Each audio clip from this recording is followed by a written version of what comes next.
Salut mes petits sushis! Pour ce deuxième épisode de Kitsune Manga, j'ai décidé d'aborder un thème important que je voulais travailler dans un épisode détaillé. Je vais aujourd'hui vous parler des kitsune. Ce terme est utilisé pour désigner les renards. Super, on va avoir droit à un documentaire animalier. Non mais non, parce que ce qui m'intéresse ce ne sont pas les renards basiques, même s'il faut avouer que c'est super chou ces petits bêtes là, mais les esprits renards. Le renard est un animal récurrent dans le folklore japonais et il est présenté comme étant très intelligent et possédant des pouvoirs tels que la polymorphie qui lui permet de prendre forme humaine. Les pouvoirs d'un kitsune peuvent être très différents. Ils ont souvent un lien avec le feu et ils deviennent plus forts en fonction de leur âge et de leur sagesse. Souvent le degré de puissance d'un kitsune est déterminé en fonction de son nombre de queues qui augmente tous les 100 ans et peut aller jusqu'à 9. 9 queues? Dis donc. Les origines des mythes sur les renards viennent très probablement de leur proximité avec le peuple japonais durant l'ancien Japon, mais aussi des pays proches tels que la Chine, l'Inde ou la Corée.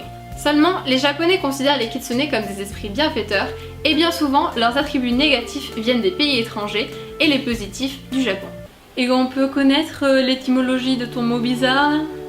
Alors oui et non. En fait, comme le mot kitsune remonte à très loin, on ne sait pas exactement d'où il vient ni comment il a été formé. Néanmoins, plusieurs suppositions ont été faites, comme par exemple, Arai Yakuseki suggère que ce mot est composé par ki, qui signifie puanteur, tsu, qui est une particule possessive, et ne, qui se rapporte à inu, qui veut dire chien. Tanikawa Kotosuga, lui, part de la même construction, sauf qu'il rapporte le ki à la couleur jaune et le ne à neko, qui signifie chat. Pour finir, Otsuki Fumihiko analyse ce mot comme étant formé par kitsu, qui serait l'onomatopée du bruit du renard, et par le suffixe honorifique ne, rappelant son rôle de serviteur dans les temples. Le kitsune est en effet étroitement lié à la déesse du riz, nommée Inari, qui est elle-même parfois dépeinte comme en étant un. Elle est souvent présentée entourée d'esprits renards qui ont un rôle de messager et de protecteur du temple. Ces kitsune sont blancs et sont vénérés au même titre que des dieux, des offrandes leur étant faites en échange de leur protection. D'ailleurs, cette thématique est reprise dans le manga Divine Nanami, qui est adapté en anime sous le nom de Kamisama Hajime Mashita.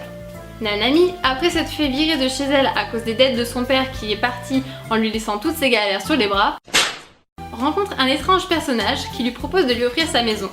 En se rendant à l'adresse donnée, elle découvre qu'en fait, cette maison c'est un temple et qu'il lui a discrètement refilé son pouvoir. Du coup, Mademoiselle Nanami se retrouve nouvelle déesse de la terre.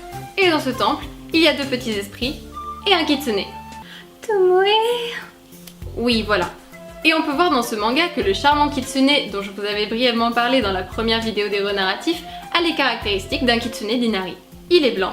Il est beau. Il sert une divinité terrestre. Il est gentil. Et protège le temple et Nanami.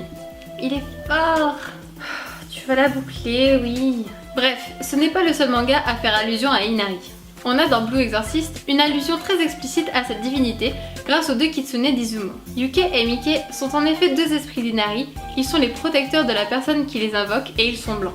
Dans ce manga d'ailleurs, il y a des thèmes liés aux kitsune qui sont abordés comme la possession et la relation avec le sexe féminin. Quel genre de relation? Non. Bref, donc le kitsune est souvent associé aux femmes dans les légendes, soit en les protégeant, soit en les possédant, soit en devenant une en utilisant son pouvoir de polymorphie. Par exemple, dans Blue Exorcist, la mère d'Izumo est possédée par Kyubi, un démon renard à 9 queues. Ensuite, outre ça, Yuke et Mike représentent bien les points de caractère du kitsune, comme leur forte émotivité, qui les rend susceptibles et rancuniers, leur grande loyauté, mais aussi leur indépendance. En effet, un kitsune agit en fonction de lui-même et crée ses propres notions de bien et de mal. C'est notamment pour ça que, dans le manga, les deux kitsune se retournent contre Izumo quand elle commence à douter d'elle et qu'ils ne la jugent plus digne de leur service. En gros, si t'es gentil avec lui, il te rend l'appareil, mais si tu te montres incorrect, il devient dangereux. Sympa. Ouais, c'est un peu l'idée, oui. Bon, quand est-ce que tu parles de Naruto? Les gens ils attendent là. Oui, bah j'y viens, 2 minutes. Les kitsune ont beau être super cool et plutôt forts, ils ne sont pas toujours du côté des gentils. Prenons par exemple celui du sublime animé K-Project. Le kitsune qui nous est présenté est un être dangereux et fourbe. Il manipule les gens, tente de tuer de nombreux personnages, dont le héros, même si bon, pour ça on va pas trop lui en vouloir. Faut pas dire ça, Shiro il est cool dans la saison 2. Oui, enfin bon, passons. Il a donc concrètement plusieurs méfaits à son actif et est présenté comme un être vil et pas très sympa. Celui qui est donc surnommé le roi incolore est une illustration parfaite du côté négatif et mauvais du kitsune. Il garde néanmoins les attributs de base du kitsune comme la possession, la couleur blanche et sa ruse. Seulement, ce n'est pas le seul. L'un des plus célèbres méchants kitsune est certainement Kurama, aussi appelé Kyuubi dans le manga Naruto. Scellé à l'intérieur du héros, on ne voit que quelquefois son apparence réelle et ses pouvoirs, mais on devine sans mal sa puissance. Comme son nom l'indique, Kyuubi a 9 queues. C'est donc un kitsune puissance maximale. Dans l'histoire de Naruto, Kyuubi est considéré comme une catastrophe naturelle dévastatrice et c'est pourquoi il est scellé dans le corps de Kushina Uzumaki. Parce que les bêtes puissantes dans les mains des méchants, ça fait jamais bon ménage. Après que Kyuubi ait refait des siennes, il est scellé à l'intérieur de Naruto, qu'il essaie de détruire et de tuer, avant de finalement décider de coopérer. Il est présenté comme malveillant et rusé, néanmoins il garde un certain honneur qui le rend assez complexe. Kyuubi n'est pas vraiment un méchant à proprement parler, il est juste égoïste et méprisant. Ah bah oui, c'est sûr que l'égoïsme et le mépris ont toujours été reconnus comme d'excellentes qualités.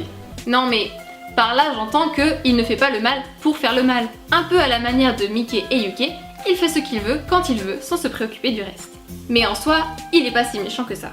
Le kitsune est donc un animal et une entité souvent utilisée dans les mangas. Il fait partie intégrante du folklore japonais et a une symbolique très forte et importante. La complexité de son caractère le rend intéressant à travailler et à exploiter, quel que soit son rôle. C'est donc une nouvelle preuve de la supériorité des renards. Renards qui domineront un jour le monde. Et l'internet. Et l'univers.